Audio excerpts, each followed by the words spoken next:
J'ai une fascination pour les jeux, j'allais dire qui sortent du lot, mais pas vraiment. C'est plutôt pour les jeux différents. Ceux qui rentrent pas vraiment dans les cases.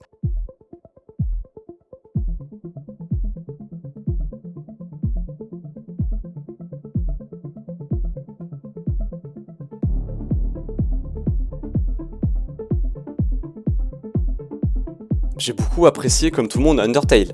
Réussir à nous transmettre autant d'émotions avec 3 pixels, c'est vraiment très fort et surtout, j'en connais pas beaucoup qui arrivent à faire comme ça.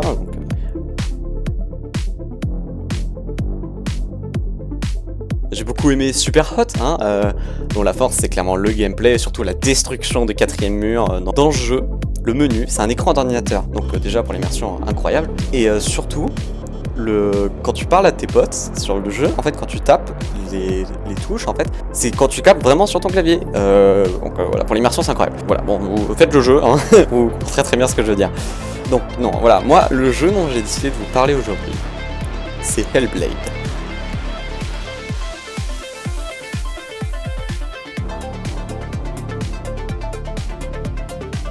C'est un jeu qui a une aura très étrange et qui veut nous faire ressentir les émotions d'un personnage très particulier.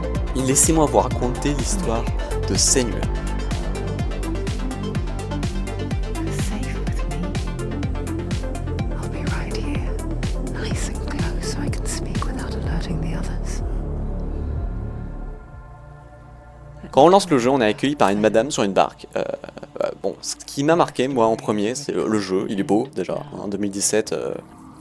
Et le deuxième truc qui m'a marqué, c'est le sound design. On entend quelque chose qui respire, on sait pas exactement ce que c'est, et puis il y a des voix. Ah, les voix. Les voix qui gravitent autour de la tête du joueur. She's getting closer. He can feel her coming closer. She's getting Alors peut-être que ça vous fait pas trop d'effet, et que vous allez trouver ça juste un peu bizarre, ou peut-être que vous êtes en train de vous pisser dessus, et vous allez voir qu'elles ont une bien plus grosse importance que juste pour la narration. watching. She's doing this for him. Voir un peu, vous observez un environnement très mort, hein, pas très friendly, mais ça aussi vous allez vous y habituer malheureusement. On accoste, on nous file les contrôles, le gameplay est assez lent, la madame elle va pas très vite, mais c'est pas très grave et je vais vous montrer pourquoi juste après. Donc on nous file les contrôles, on prend le seul chemin possible et le jeu nous donne, pour la première fois, mais certainement pas la dernière, un petit coup de stress. Et à ce moment-là, on remarque que les voix, c'est pas juste un truc un peu bizarre pour nous faciliter la narration, c'est aussi une aide au gameplay.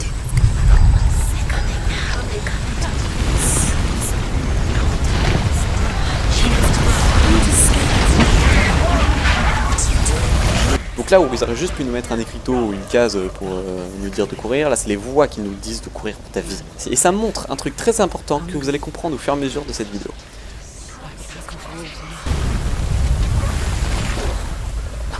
Donc on avance un peu et on tombe sur ça.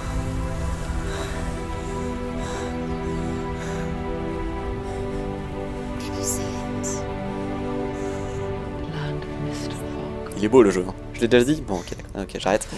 Le jeu nous montre la fameuse respiration du début, ça a l'air de venir de ce qu'il y a dans ce bout de tissu.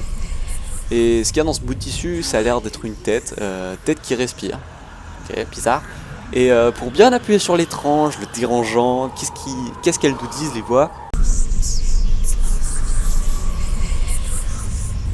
Notre personnage a l'air de beaucoup aimer cette tête, hein, en tout cas à qui elle appartenait. Donc voilà, le jeu nous bombarde d'infos comme s'il voulait qu'on se sente perdu ou angoissé. Ok, bon, on marche un peu, on apprécie la qualité visuelle et on passe en dessous du pont. Déjà, il nous balance un rocher qui va nous servir de narrateur, pas pour notre histoire à nous, pour nous poser un peu le contexte. Il va nous raconter la mythologie nordique. Il nous dit qu'il y a plein de mondes, des elfes, des dieux, machin, les humains, et il y a celui des morts, le plus important de ce jeu. Et il nous dit qu'il n'y a que les morts qui peuvent y entrer. Donc le jeu nous apprend ça. Et quelques échelles plus tard, le jeu nous fait comprendre que les voix, c'est pas vraiment la sainte parole.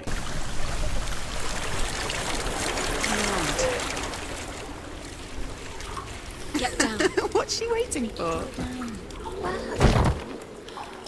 Why did she do that? She shouldn't have done it. She can't. can't go back now. On avance un peu et le jeu nous introduit un nouveau personnage, le vieux fou. Bon, on comprend pas tout ce qu'il dit, mais c'est le premier élément qui nous paraît pas si hostile que ça depuis le début du jeu. Il va nous servir de guide apparemment. Ok. Ce nouveau personnage, il permet d'introduire une nouvelle mécanique. Pour ouvrir cette porte, il faut qu'on trouve ce symbole dans le décor. Bon, ok, mécanique sympathique, on apprécie, on aime beaucoup. Je vais juste pointer du doigt un des seuls défauts du jeu. En fait, là, pour activer l'énigme, il faut appuyer sur la touche E, ce qui va permettre au personnage de se concentrer, d'activer le focus. Et il n'y a absolument rien dans le jeu depuis le début qui nous dit que la touche E sert à se focus, ni à quoi que ce soit d'ailleurs. On dit pas, on sait à ce moment-là normalement on sait pas à quoi sert la touche E. Donc ça coûtait rien de juste mettre un tout petit texte en bas à droite pour dire appuyez sur E. Bon, ok, c'est justifiable par le fait que faut pas briser l'immersion, que depuis le début il n'y a aucune interface, tout ça machin, mais voilà. Bon, parce que moi en fait dans mon premier gameplay je suis resté pendant 10 minutes devant cette porte, donc voilà. Donc là voilà, on avance, une petite face sur une poutre et un rocher qui nous raconte sa vie plus tard. On arrive là.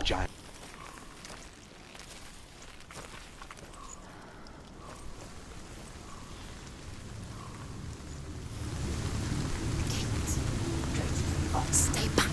Look at it. You have to open it. The gate to Helheim divides the living from the dead. Is that the face of Hela herself? The half-rotten goddess that rules over Helheim. Whatever horrors lie behind that door, she must find him. Shh. Someone's here.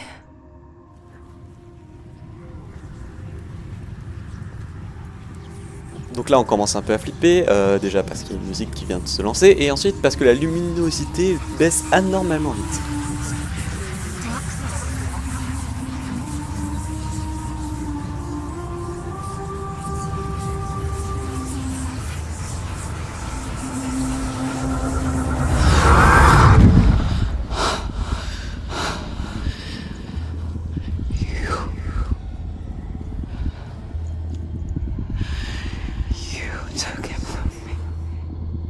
Bon là on est largué, on comprend rien, elle parle à quelqu'un qui a l'air beaucoup plus supérieur qu'elle, on donne surtout aucun nom sur rien du tout, ni à qui elle s'adresse, ni à qui elle veut faire revenir, et la réponse de son interlocuteur va être assez négative.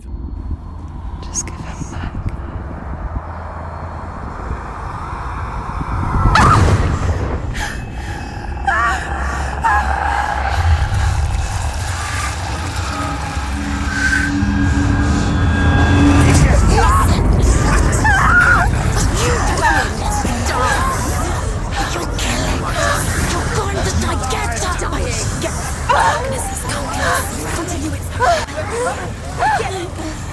Bon bah là le joueur il panique, il comprend rien, son perso a l'air en très mauvaise posture, et il va entamer son premier combat.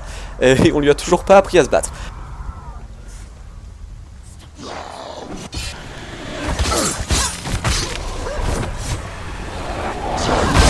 She will die. Stop. Find a good position. Don't you let her.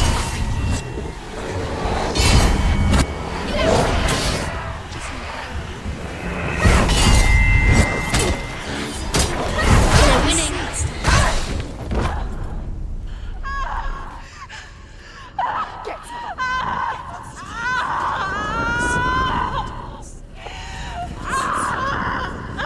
You fault. Don't give up. Don't. You did this.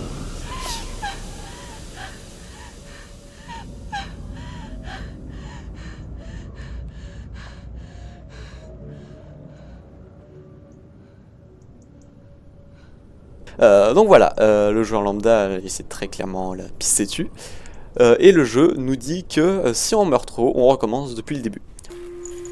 A vision of what's to come.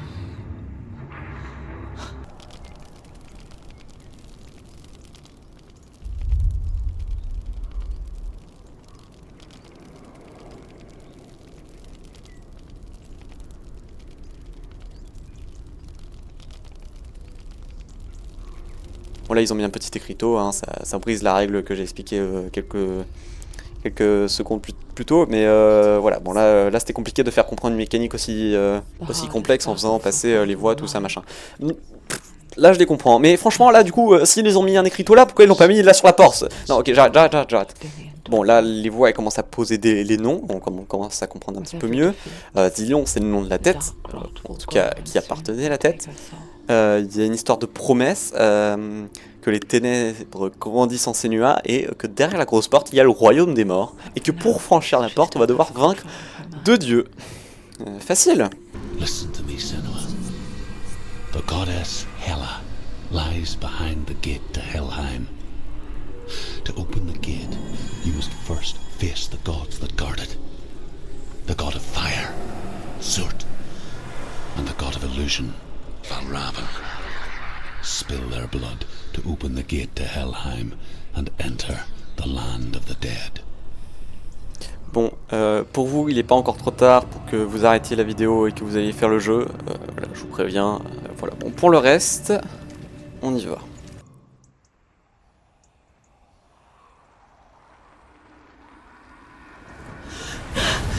Surt, the fire giant, has answered. He comes from a land older than mankind. And the Northmen call upon his flaming sword to raise their enemies to the ground. Find him, Senua, and spill his blood.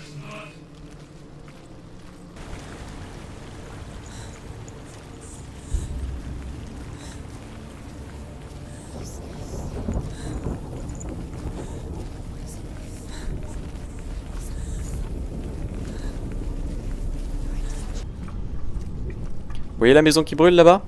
Ça me semble être un bon endroit pour trouver le dieu du feu. Donc ce que je vous propose c'est qu'on y aille. Et sur le chemin je vous montre un truc avec les voies. On avance, on tombe sur une embuscade et les voies vont nous montrer encore une fois qu'elles servent le gameplay.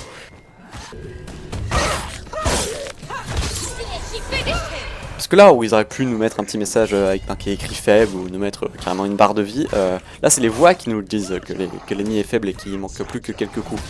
Et ça vaut aussi pour quand il faut esquiver et qu'il y a un ennemi qui nous frappe par derrière. Ou tout simplement quand Senua a plus de vie en fait. C'est là qu'on voit que les voix c'est une idée brillante, mais on en reparlera. Le jeu nous introduit la mécanique principale de cette partie du niveau. Pour ouvrir cette porte, il faut aller à une genre de stèle, puis rejoindre la porte. Facile en théorie, mais on a un tout petit problème.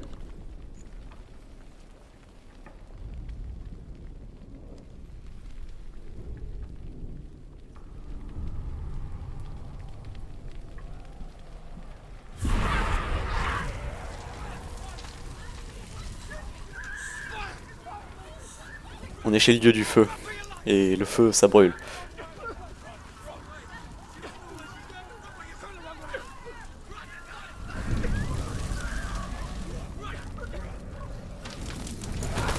Fire's disappeared. It was everywhere. Maybe it was an illusion. It was a trick. The fire. Surt is through there. He's waiting for her. You can't get through. How will she get through? She'll need to find another way. Senua, if I can survive the fire of Surt and escape my darkness, then so can you.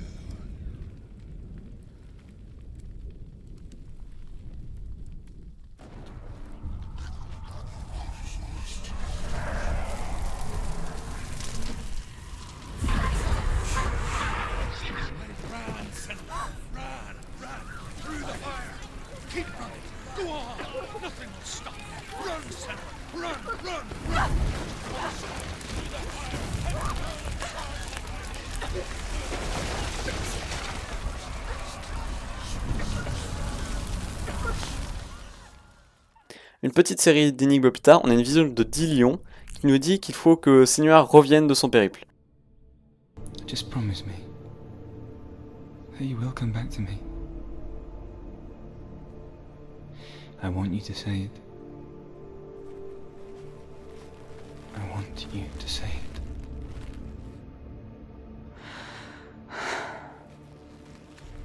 come back to you. I promise.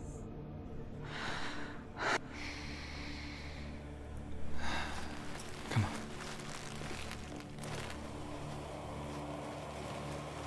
on. Ça donne du courage à Senua et on arrive devant le boss. Spill the blood of Certes and take his mark, and I will tear you from the underworld and forever be in your debt. You destroyed everything, everyone, but not me. Fight me now.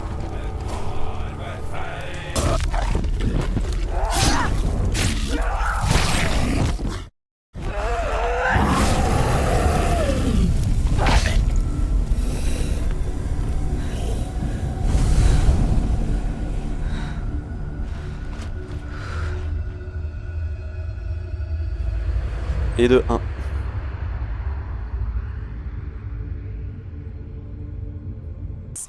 She's only one test. What's the other test? Is there a Valravan, ancestor of the seers and master of ravens. He hunts his prey with his powers of illusion and feasts on their remains.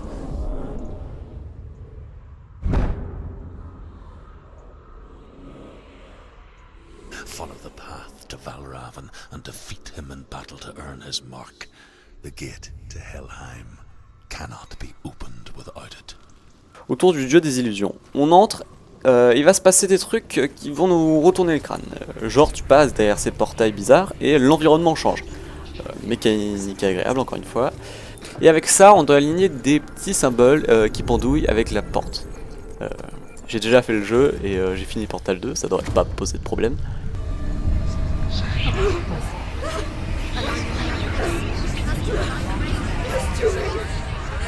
Ouais, alors là, bon. On finit les énigmes avec le dieu qui nous fait tourner en bourrique en disparaissant à chaque fois qu'on s'approche de lui. Et combat de boss. It's coming back for me. Mais re-cinématique, avec cette fois notre guide qui nous dit d'attraper son miroir qui fait des trucs magiques. I see you now. You led me to the wilds. You trapped me there.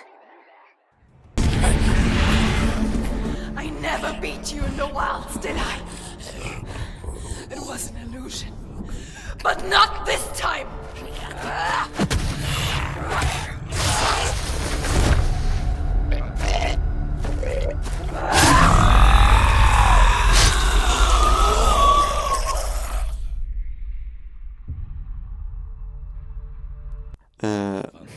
Voilà, maintenant je vous propose qu'on ouvre la porte, si ça vous dérange pas.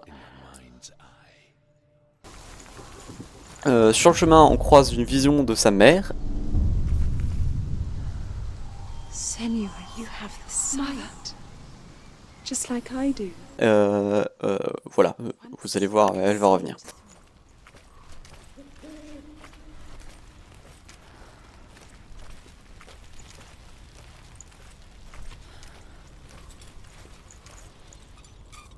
Why is she waiting? Open the gate. No, don't.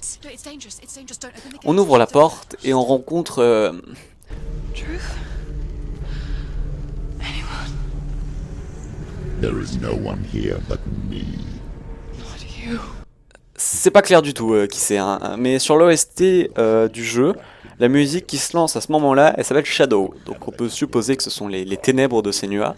Je vous passe la vision pas très agréable de Dillion complètement écartelé sur des pieux. Et Senua croit que c'est de sa faute.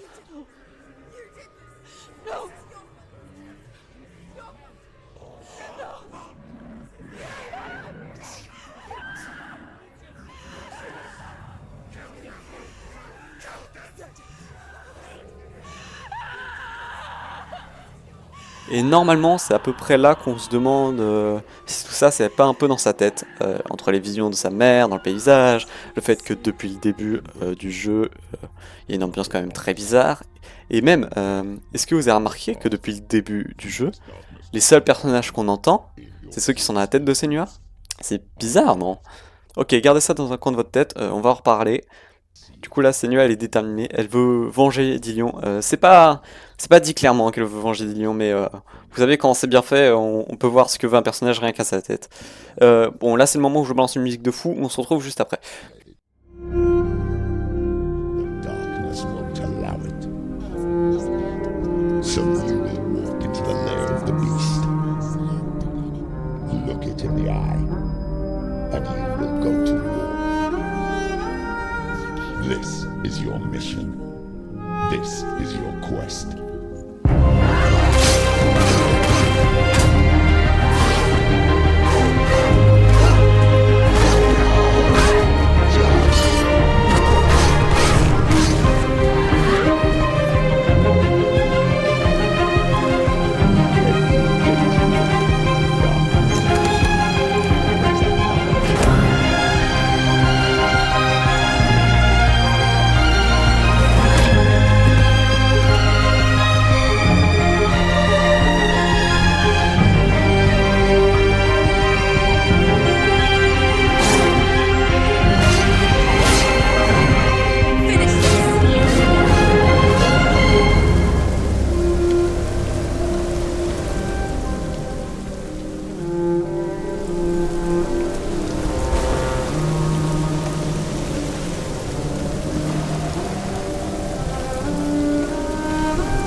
The gate. It's opening. It's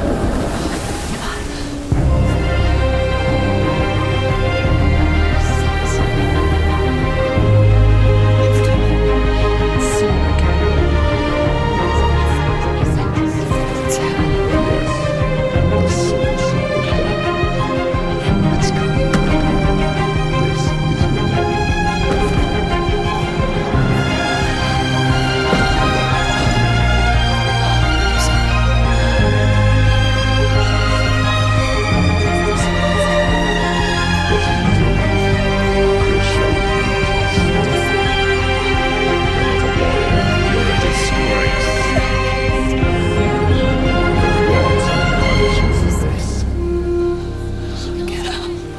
Pick up the sword.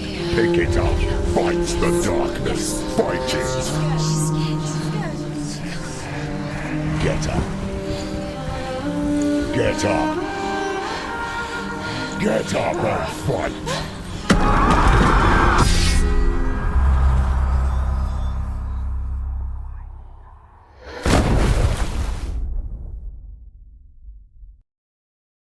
Ah, vous êtes là? Bon, alors. Là, nos ténèbres qui parlent, elles nous enfoncent bien comme il faut. Look at you. A warrior. Worthless. Weak. Pathetic. Go on. Feel sorry for yourself, because there is no one left to do that for you. Et on aperçoit Dillion. Like this.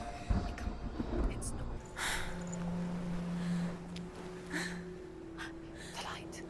Go towards the light. It's him. There he is. It can't be him. On le suit, et la vision, on nous apprend 2-3 trucs. Notamment que c'est grâce à lui que Senua sait aussi bien se battre, qu'ils sont trop mignons, avec des fleurs partout, là, magnifique. Who taught you to fight like that? No one. No one. Well, I watched you, and You learnt all of that from watching me? C'est toujours pas très clair si elle veut le faire revenir ou juste le revoir. Moi, tout ce que je sais, c'est qu'on nous a montré une épée, mais qu'on peut pas la retirer. Notre guide préféré nous apprend qu'elle peut tuer des dieux, parfait pour ce qu'on veut faire. Mais elle est divisée en 4 fragments, et ça va se présenter sous la forme d'épreuves. Les épreuves en elles-mêmes, elles sont pas très intéressantes pour la vidéo, donc on va aller direct à l'essentiel. Première épreuve, on est dans une grande baraque, pas très loin de l'arbre qu'on a vu plus tôt, et on voyage entre 2 versions différentes du niveau. Where are we? What is this? It's the same. À la fin, vision, et on voit la tête de Dillion. Senua. Your father cannot understand your darkness. He cannot see through your eyes. No one can. En vrai, cette vision, elle nous sert juste à nous mettre en confiance avec Dillion, avec un joli discours. Deuxième épreuve, plus tendue celle-là. Au début, c'est assez tranquille, il y a 2-3 énigmes, voilà. Mais on va assez vite se faire poursuivre par un truc, on sait pas exactement ce que c'est, mais on n'a pas du tout envie de se faire choper. Et le truc marrant, c'est qu'en plus, on doit chercher les signes pour ouvrir les portes, là, vous savez. Donc voilà, on finit et on y voit Senua qui raconte à Dillion qu'elle s'est fait rejeter par son village. Senua. What happened? They're blaming me for the plague. They say that I'm cursed. What if they're right? Troisième épreuve, on doit choisir des chemins avec la voix de Dillion qui nous guide, et plus on avance, plus la voix se déforme, et on se rend vite compte que c'est pas Dillion qui nous crie en fait. That doesn't sound like Dillion. What's in there? Is it a secret? That voice. It's not Dillion. On termine, et vision du père. Le père qui n'écoute pas sa fille, qui ne voit que les ténèbres en elle, doublé d'un discours fanatique chelou et une voix qui fait peur. On comprend que le père, c'est pas la sainte parole. When they see the rot growing inside you, they will turn their back on you. The gods can only fix you through my hand. Celui-là lui dit qu'elle part, c'est qui explique en partie pourquoi elle est là. Je vais m'attarder un peu plus sur la quatrième épreuve parce que vraiment c'est quelque chose. On est dans le noir complet avec juste Dillion pour nous guider vaguement. Et plus on avance, plus on se rend compte qu'on n'est pas dans le noir en fait, mais qu'on ne voit rien. Ce qui est différent. Comment on s'en rend compte? C'est là où c'est du génie. Déjà, on ne voit que ce qui fait du bruit ou ce qu'on peut sentir. C'est pour ça qu'on voit Senua et les torches, tout ça. Ensuite, on ne voit pas les couleurs, parce qu'on ne peut pas sentir une couleur. Et enfin, Senua a tout le temps la main devant elle, ce qui fait que quand on s'approche vraiment d'un mur, on le voit un tout petit peu, comme si elle sentait avec sa main.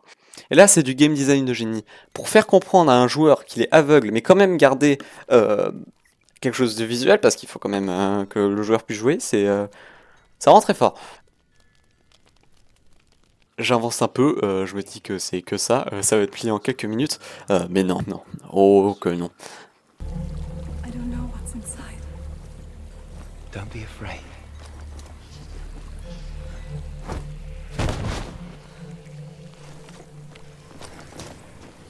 Dillion. There's something in here. Do you see it? No. Then it cannot see you. Quietly move past it, one step at a time.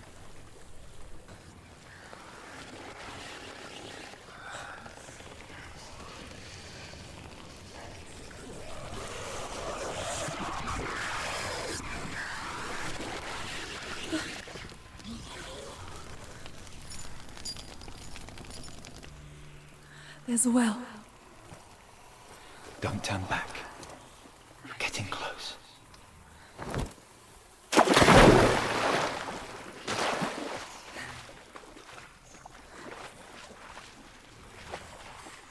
Dillion. Help me.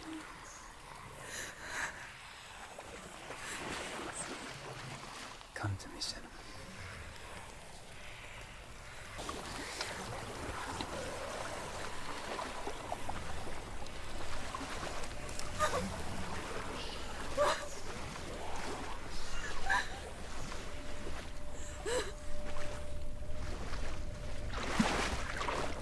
Alors là, j'ai passé cette séquence relativement rapidement parce que j'avais déjà fait le jeu, mais dans mon premier gameplay, je me suis pissé dessus, vraiment. Je vous invite à aller voir le replay de ma chaîne YouTube sur ce passage de Hellblade, juste au moment, pour montrer la détresse dans laquelle on est la première fois qu'on fait ce niveau. On va juste repasser sur le design des monstres, qui sont horribles et complètement difformes. Pourquoi? Parce qu'on voit rien, et ça, du coup ça pourrait être n'importe quoi en fait. Breathing too fast. On sort de l'épreuve, on voit ce symbole que j'aurais bien aimé voir avant. Et vous trouvez pas que c'est bizarre tout ça? Les épreuves elles sont quand même bien centrées sur Senua pour retirer une épée légendaire. Alors peut-être que c'est l'élu et qu'il n'y a que elle qui peut retirer l'épée du caillou, ou alors peut-être qu'il n'y a rien de tout ça qui n'est réel. peut-être que tout ça c'est dans sa tête, parce que les voix qu'on entend, c'est toujours soit des visions, soit des voix dans sa tête. Ce qui est pas si différent, hein. Et même le narrateur avec les cailloux, je soupçonne d'être en réalité notre guide. Et en plus, on peut clairement voir son parcours dans les épreuves. Rencontre avec Dillion. Who taught you to fight like that? No one. No one. Rapprochement avec Dillion. Senua. Your father cannot understand your darkness. Exclusion de son village. This darkness has made me a monster.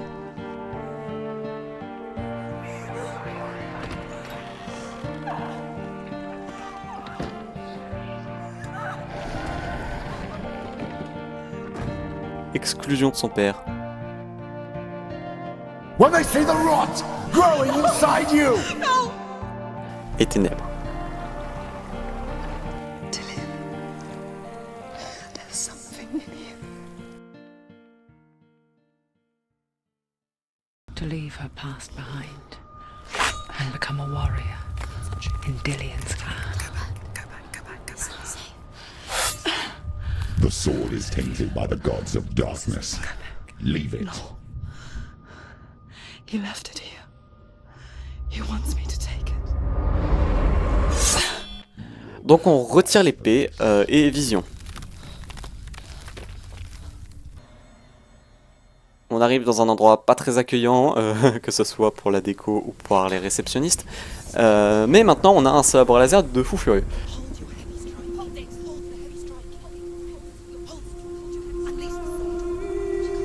In this waking nightmare, where all dreams come true, you searched for control, a way to pull through.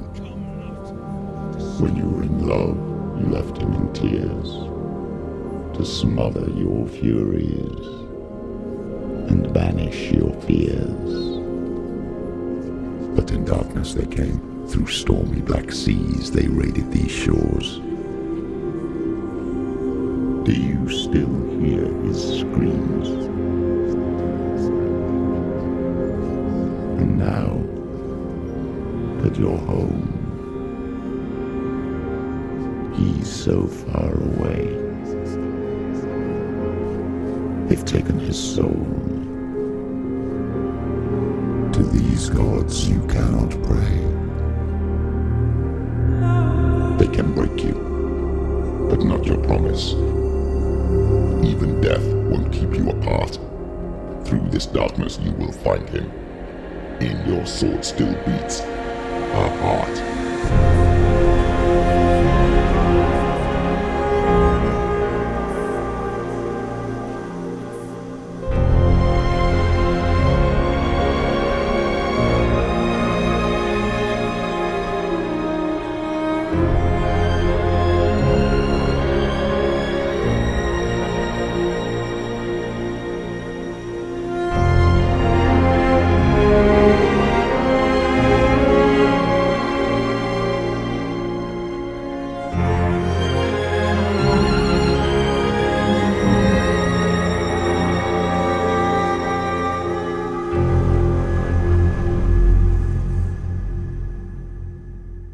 À la fin de ces combats épiques as fuck, on voit la mère de Senua rongée par les ténèbres.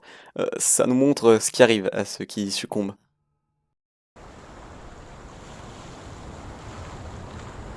The hardest battles are fought in the mind.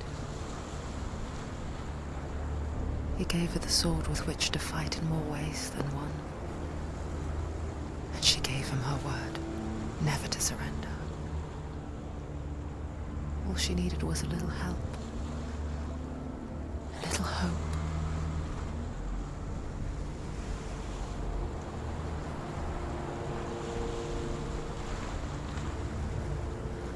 À partir de ce moment-là, Senua elle rigole plus. On voit qu'elle a globe de fou, les voix nous considèrent différemment. Et c'est vraiment pas dans leur habitude de nous faire des compliments. So clever. Did you miss us? Oh, she did. She did. Are you glad we're back? Et même nos ténèbres, elles nous parlent différemment, vous allez voir. On pénètre dans la fameuse antre de la bête qu'on voit depuis le début.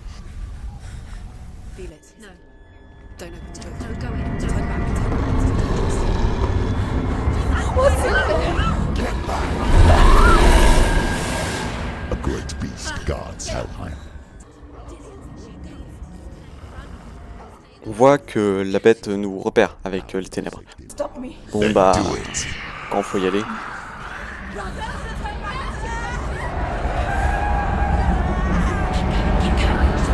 The beast is stalking you from the shadows. Du coup, il va falloir jongler entre les sources de lumière. Donc vraiment, la torche, c'est notre meilleur ami. On voit la mer de Senua et nos ténèbres nous disent que c'est un leurre, mais la lumière bleue a toujours été associée depuis le début à des trucs plutôt positifs. Donc bon. Quelques énigmes plus tard, on ouvre la porte derrière laquelle était sa mère. Et évidemment, c'était un piège. It's a trap. The beast is coming. Stupid baby. Run away from the beast. He let you for nothing. On fuit et lors d'un magnifique jump, on perd un truc plutôt important.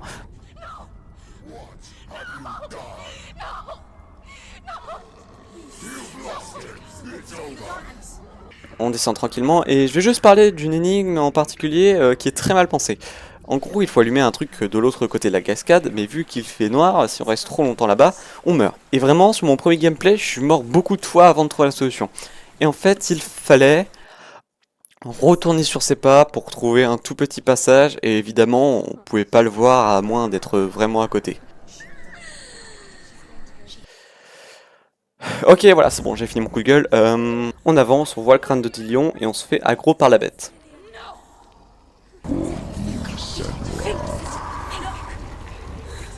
I can smell your... No! You betrayed your god. I am leaving with him.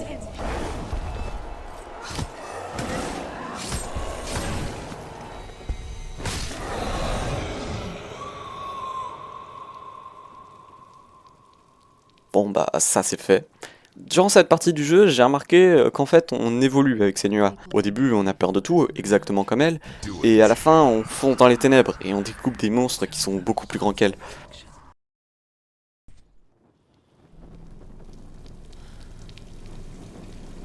Forgive me, Senua. I know you have no reason to trust me anymore. Listen. But believe this, it was my mission to make you hate the darkness with a passion so great it would focus your mind on this quest. Without it, I'd be like those slack. All this time, I've wanted to protect you from the truth that would have destroyed you a long time ago. But you have conquered your darkness at every turn.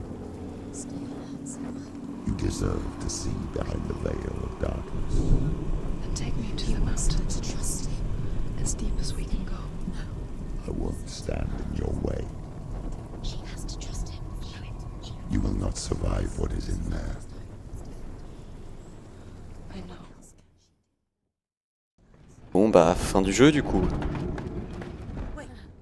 What? Les voix commencent un peu à s'inquiéter. Don't want to die. I don't want to die. Senua, stop. Turn back. Stop. Et Senua va vraiment les confronter pour s'en débarrasser. Please stop. Please stop. Please stop. Please stop. Please stop. You'll never come back if you go there. There is nothing to go back to. We only have each other now. Don't abandon me. Everyone suffers. They were right about me. Listen to me. Not them. They were afraid. Like children scared of the dark. So was I.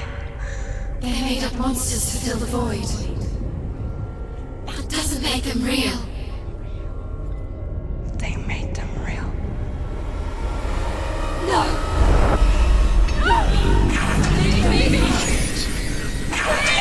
Follow your soul and let go of the On comprend que en fait les voix c'était l'ancienne Senua, complètement rongée par les ténèbres. Et les voix sont parties. Cannot escape.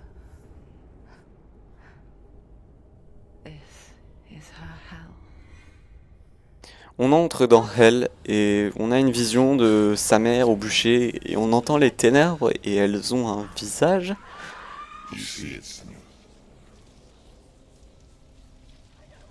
En fait, la voix qui fait peur, c'est pas ces ténèbres.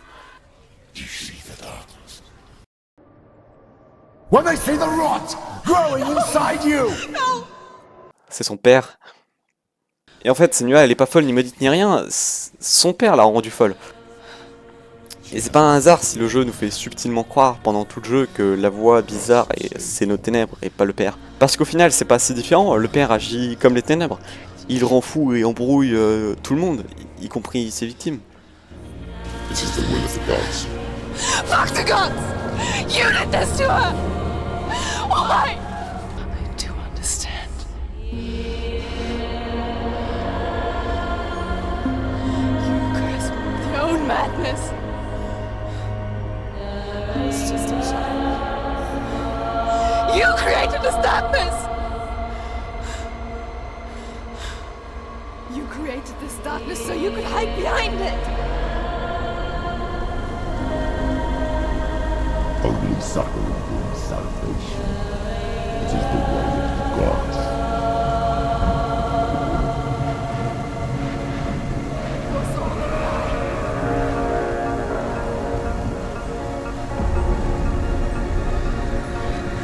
You are alive!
Who taught you to fight like that? No one. Well, I watched you. You learned all of that from watching me.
Après avoir fini le jeu, je me suis un peu renseigné dessus.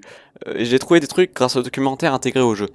Le jeu a été créé pour mettre en valeur les sujets de la psychose plus que celle d'une guerrière dans un monde viking. C'est pour ça qu'ils ont créé Senua, une guerrière picte, sujette à l'hallucination qui voyage en terre viking. Son village a été attaqué et son amant a été sacrifié par ses envahisseurs.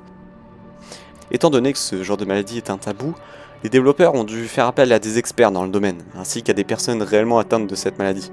Psychosis is a descriptive term, and it refers to having a loss of contact with objective reality. So it's characterized by two main sets of symptoms. One of them is hallucinations, where somebody experiences perceptions when there is no actual objective thing out there to perceive.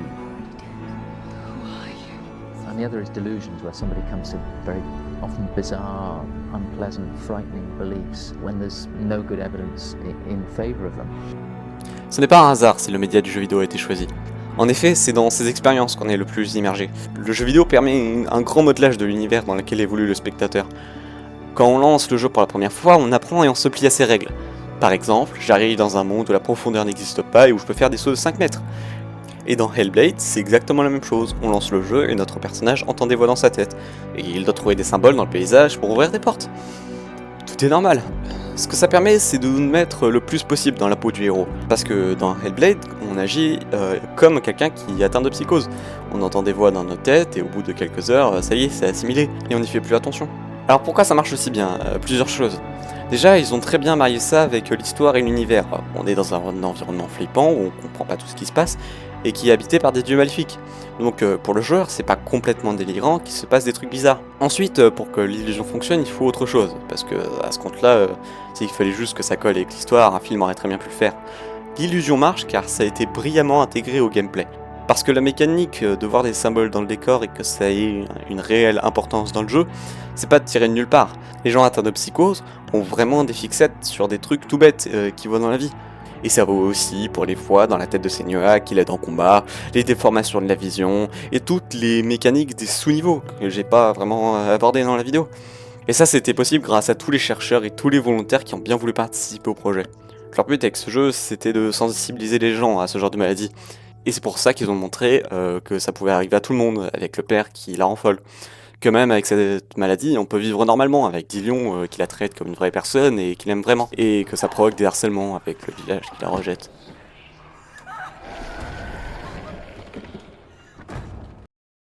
Et je vais finir cette vidéo en répondant à la question que les gens ont plus posée sur le jeu. Est-ce que Senua a tout inventé?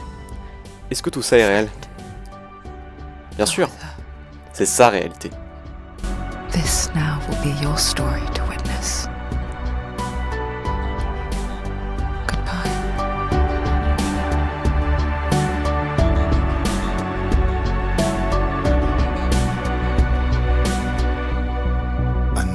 It's hard to tell how mixed up you feel. Hoping what you need is behind every door. Each time you get hurt, I don't want you to change. 'Cause everyone has hopes, you're human after all. The feeling sometimes wishing you were someone else. Feeling as though you never belong. This feeling is not sadness, this feeling is not joy. I truly understand. Please don't cry now. Please don't go. I want you to stay.